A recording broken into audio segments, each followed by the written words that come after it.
Check this out. I know you have always dreamed of performing in Carnegie Hall, so I think this 2023 to 2024 season at Sound Espressivo will be perfect for you. As a platform, we host live online auditions so you can share your music with the entire world. Then we send you to incredible in-person venues like Carnegie Hall so you can perform solo, as a duo, as an ensemble, and with orchestra. This year we have a total of 4 gala events at Carnegie Hall, as well as 4 different opportunities to perform with orchestras in the US, in the Czech Republic, and even in Egypt. We want to help you fulfill your musical dreams. Go to soundespressivocompetition.com to check out our season and to apply.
Adalia, that was fantastic. And kudos also to your wonderful accompanist and collaborative pianist for playing the orchestra part. A big hand to you as well. Thank you so much. Yeah, there we go. As a pianist, we want to make sure everybody gets credit for what they do. So thank you for this wonderful performance. I love this concerto so much, and you play it so beautifully and so powerfully.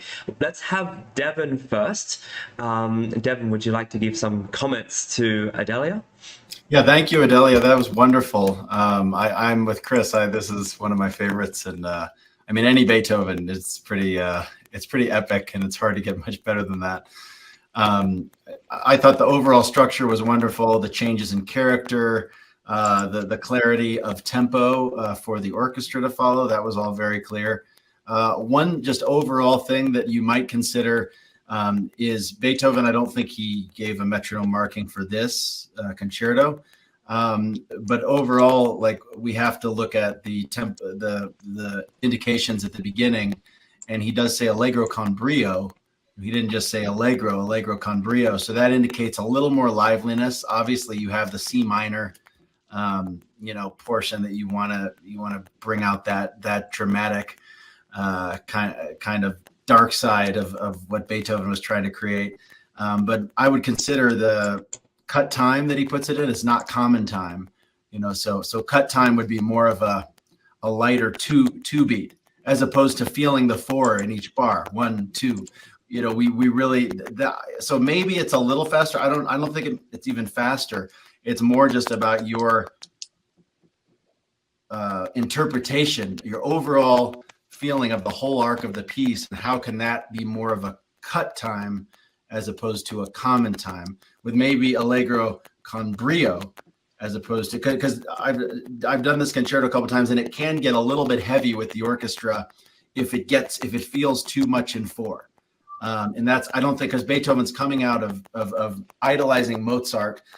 So this is really Mozartian, but this is where, the Third Symphony, Fifth Symphony, where he's making his transitions out of classical music into romantic music. So one more thing I had. Yeah, and just a little bit, I would connect more with whoever it is, whether it be your accompanist or the conductor or the orchestra coming out of the cadenza. So this is not, there are challenging places to catch for the conductor and the orchestra, like the Fifth Concerto, it's a little more, but even though here, you want to at least have a look or just acknowledgement that the orchestra is coming in here out of the cadenza. Thank you. Very, very well done overall. Thank you, Devin. Next, we have Nicole. Brava, Adalia. Just a pleasure to listen to you play today. And I have to comment, you have the most captivating camera angle, because it was really fun to watch your, I don't know if the other judges saw this too, I'm sure they were, to just see your reflection. And it was like a study. It was lovely. It was lovely to watch that. So maybe that was accidental, maybe it was intentional, but it was really a pleasure. I did write a couple of things down. You obviously love these phrases. I can hear the maturity in the phrases, and there's some very beautiful areas. But actually, it's funny that that it was already mentioned by Devin, but I actually wrote the words "arc of the piece" in my comments as well. So I'm thinking there are times I just got a little tiny bit lost, like maybe in the architecture, and I don't have a score in front of me. So that makes perfect sense. It could be a 4 versus a cut time, just like moving forward feel. But again, there's also moments of just devastating beauty that you've clearly really understand the phrases and you're really, really playing them well. So I don't, it's not, I don't want to sound very negative, because I very much enjoyed your performance, but it's a comment to grow on, possibly to be looking toward that study. And I'm guessing that since you're auditioning for a concerto competition, that you probably haven't played this with an orchestra, and so that will probably inform so that'll probably inform your performance a lot more as you grow as a player. Just the give and take that you have to do, and that experience as well. So what else did I write down? Oh yeah, and I say especially the soli sections, just a little bit with dynamics, making sure that we're building when we have a repeated note, that we're really reaching for the next thing. But really, really wonderful performance. Can't say enough about how wonderful it was to listen to you and hear you today. Thank you. Great insight. Thank you so much, Nicole. And last but not least, Andrew. Yeah, I mean, I just want to echo what everybody else has said. It was outstanding. It was wonderful. Also, thanks to your collaborator. Without amazing collaborators, we would be really pretty boring. But yeah, it was great. I loved how you rode the line of classical transitioning to romantic period, mid Beethoven style. I thought it was great. I loved your especially the first piano that you have, that shift in character was really great. My only constructive comment is echoing what Devin said about really trying to feel it in two so it doesn't get bogged down and it has a really nice flow. But I mean, overall, it was really great. Congratulations. Thank you. Fantastic comments. Thank you, everybody, for their insight. I also want to say that in terms of the microphone, and what you were able to, how you got the sound through, I thought the piano sounded fantastic. It's really wonderful. Sometimes we get people who play and the sound is not as wonderful, and then the microphones have a big part in that, whether it's us speaking or whether it is with the pianos. Yeah, it's really wonderful that you've invested in microphones or in the setup that really makes you sound the best that you can. Do you have any comments or any suggestions or any, not suggestions, I guess, but any feedback for the judges that you want to say? I mean, I just wanted to say, like, really thank you to the tech guys for helping me with this. It was a really long process, like, getting it coordinated, but I'm so glad that it worked out so then I could use this microphone, which, yeah, you said, like, I invested in. And also just thank you for the opportunity to perform for you guys. Yeah, that was a really fantastic performance, and I think the microphones were a wonderful investment. I know they're not cheap, so Yeah, bravo sure. on that, and hooking it up and everything. It's really worthwhile investing, I think. It's just in terms of if you want to stream later on in the future or when you want to record yourself, it's always really good to know this and have good tech with you. So fantastic, Adalia. I wish you all the best. I look forward to hearing you more in the future. Move on to our next contestant. Check this out. I know you have always dreamed of performing in Carnegie Hall. So I think this 2023 to 2024 season at Sound Espressivo will be perfect for you. As a platform, we host live online auditions so you can share your music with the entire world.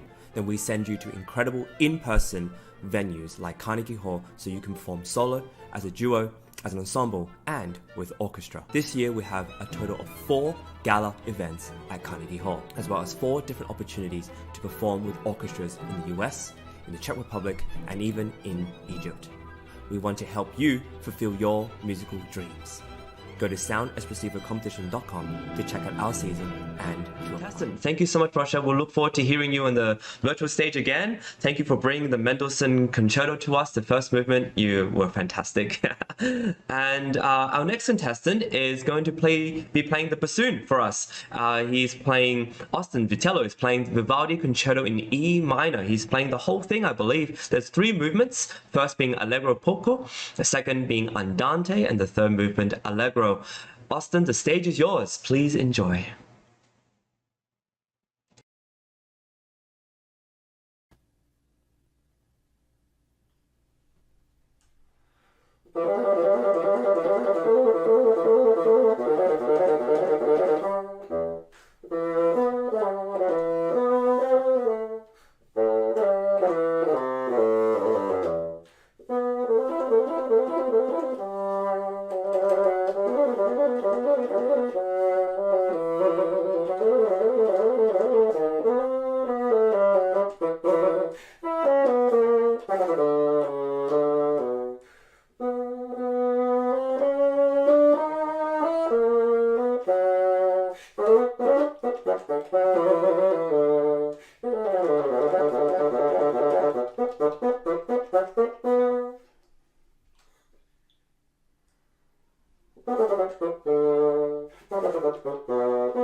Bravo, Austin. So wonderful to hear you. First, we have Andrew giving his comments and bring the judges on. Thank you. Wonderful job. Yeah, I think your agility and ability to swiftly move through all these fast passages is really impressive. How old are you? I'm 15. 15, great. Awesome. Yeah, it sounds great. I just have one general comment of, and especially for the second and third movements, trying to feel the pulse in in larger groups. For instance, in the second movement, in moments, it felt like you were counting it in 8 or feeling it in 8. And I think if you keep it in 4, it'll help create longer lines and longer phrases. And then in the last movement, I think if you could feel it in 1, it would help give that like more buoyancy and fluidness throughout the whole movement. But overall, I think it's great. It's really impressive. Bassoon is one of my favorite and also hardest instruments to play in the orchestra. So congratulations. It sounds wonderful. Thank you. Absolutely. Thank you so much, Austin, and thank you, Andrew, for your comments. Next, we have Devin. Great job, Austin. So what area are you in the United States? What area are you in? I'm in New York. New York. Okay, cool. And you're playing in like your high school orchestra, youth orchestra, all that? Yes. That's awesome. Yeah, I was going to say when Andrew asked you your age, that's pretty impressive for you to have that kind of technique as a bassoonist at that age. And I just encourage you just to keep it up and keep, going to orchestral performances in New York, seeing different orchestras, different conductors, reaching out to bassoonists in those orchestras, working on orchestral excerpts as well as solo stuff. I wanted to ask you, in terms of Vivaldi, what kind of music do you think was really prevalent at the time that this concerto is similar to? Do you think it's like string quartets, symphonies, operas, violin solo works? It's mostly like smaller chamber ensembles.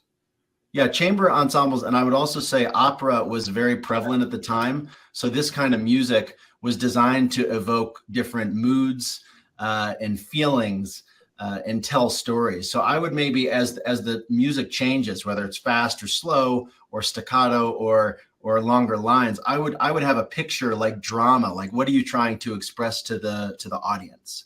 And that I think will take your music to the next level. So it's more compelling if you have a story in your head for every single note or phrase you're playing. Does that make sense? Yeah, it does. Thank you. Cool. Great work, though. Congratulations.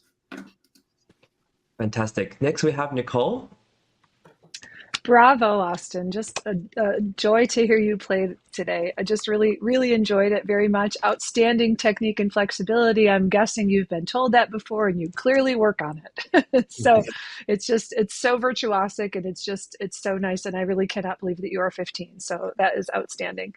I also wrote down something you have as you're playing. It just seems like an obvious knowledge of having done this, like with a pianist or something. I know that you're not playing with one today, but I really appreciate that. Always do that. Always study that so that you can feel, what is going on in the rests and what the other lines are. And just a general suggestion. I'm a little bit curious though, because just about as a wind player, just about every double reed player I know has switched from something to bassoon or from something to oboe. What did you always play bassoon or did you switch from something else? I've always played bassoon.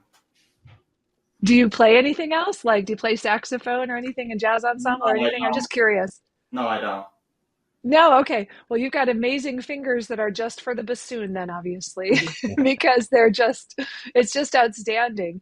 You must have a great like practice routine. And I'm just saying this to encourage other young people out there to do that as well, because it's very impressive to be that virtuosic and to be that nimble on your instrument. So congratulations. Wonderful job. Thank you. Thank you, judges. Austin, do you have anything to add or to ask the judges? Any comments? No, I do not. Okay, wonderful, Austin. Thank you so much for being part of our show. Thanks for being part of these auditions.